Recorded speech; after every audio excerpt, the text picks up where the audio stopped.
जो राधा उन्हें कान्हा कान्हा कह करके बुलाती थी, उसके मुख से द्वारकाधीश का संबोधन कृष्ण को अंदर तक घायल कर गया। फिर भी अपने आप को संभाल लिया। बोले राधा से, मैं तो तुम्हारे लिए आज भी कान्हा हूं, तुम तो द्वारकाधीश मत कहो, आओ बैठते हैं, कुछ मैं अपनी कहता हूं, कुछ तुम अपनी कहो। सच कहूं राधा, जब भी तुम्हारी याद आती थी, इन आंखों से आंसुओं की बूंदें निकल आती थी।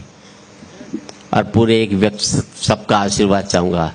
सच कहूं राधा, जब भी तुम्हारी याद आती थी, इन आंखों से आंसुओं की बूंदें निकल आती थी। बोली राधा, मेरे साथ ऐसा कुछ नहीं हुआ, ना तुम्हारी याद आई, ना कोई आंसू बहा, क्योंकि हम तुम्हें भूले ही कहां थे जो तुम याद आते।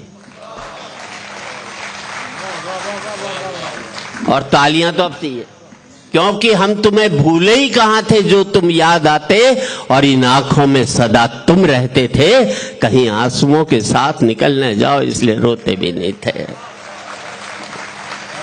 और इन आंखों में सदा तुम रहते थे, कहीं आंसुओं के साथ निकल न जाओ इसलिए रोते भी नहीं थे।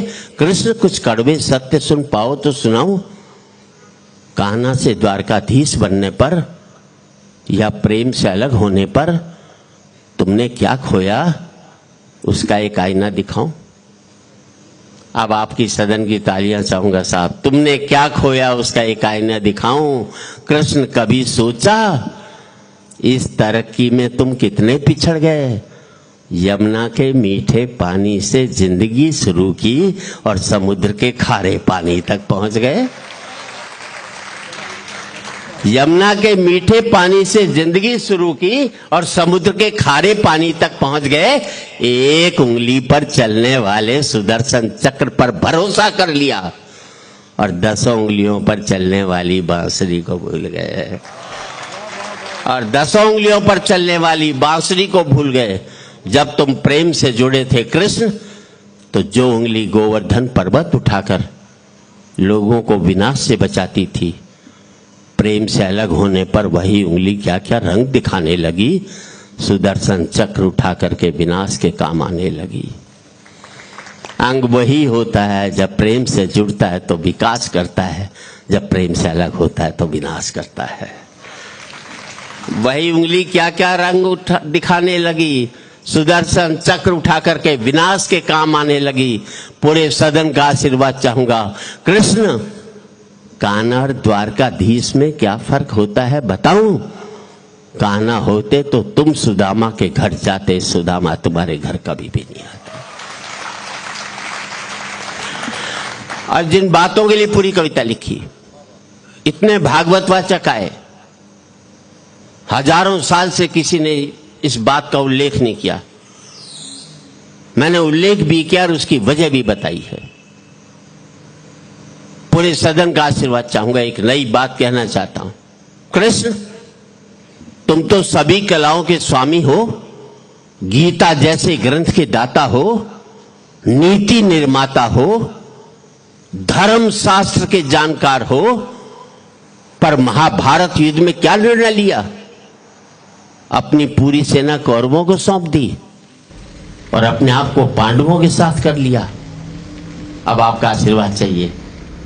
अपनी पूरी सेना कौरवों को सौंप दी और अपने आप को पांडवों के साथ कर लिया। सेना तो आपकी प्रजा थी, राजा उसका पालक होता है, उसका रक्षक होता है। आप जैसा महाज्ञानी उस रथ को चला रहा था जिस पर बैठा हुआ अर्जुन आपकी प्रजा को ही मार रहा था। आप जैसा महाज्ञानी उस रथ को चला रहा था जिस पर बैठा हुआ अर्जुन आपकी प्रजा को ही मार रहा था। अपनी प्रजा को मरते देख आप में करुणा नहीं जगी, क्योंकि आप प्रेम से शून्य हो गए थे। प्रेम से जुड़े होते तो कौरवों पांडवों में युद्ध नहीं बल्कि समझौते होते। 2 बड़ी पंक्ति बनी, अच्छी लगे तो पूरे सदन की तालियां चाहूंगा। कृष्ण, युद्ध में प्रेम में यही फर्क होता है। युद्ध में आप मिटा करके जीतते हैं, प्रेम में आप मिट करके जीतते हैं। युद्ध में प्रेम में यही फर्क होता है। युद्ध में आप मिटा करके जीतते हैं, प्रेम में आप मिट करके जीतते हैं। प्रेम में डूबा हुआ आदमी दुखी तो रह सकता है पर किसी को दुख नहीं देता। और आपका आशीर्वाद चाहिए कृष्ण। आज भी धरती पर जाकर देखो, अपनी द्वारकाधीश वाली छवि को ढूंढते रह जाओगे। हर घर में, हर मंदिर में मेरे साथ ही खड़े नजर आओगे। हर घर में, हर मंदिर में मेरे साथ ही खड़े नजर आओगे। और आखिरी पंक्ति, हर घर में, हर मंदिर में मेरे साथ ही। आज भी लोग गीता को अपनाते हैं, उसका नित्य नियम से पाठ करते हैं, पर धरती के लोग युद्ध वाले द्वारकाधीश पर नहीं, प्रेम वाले कान्हा पर भरोसा रखते हैं। प्रेम वाले कान्हा पर भरोसा रखते हैं।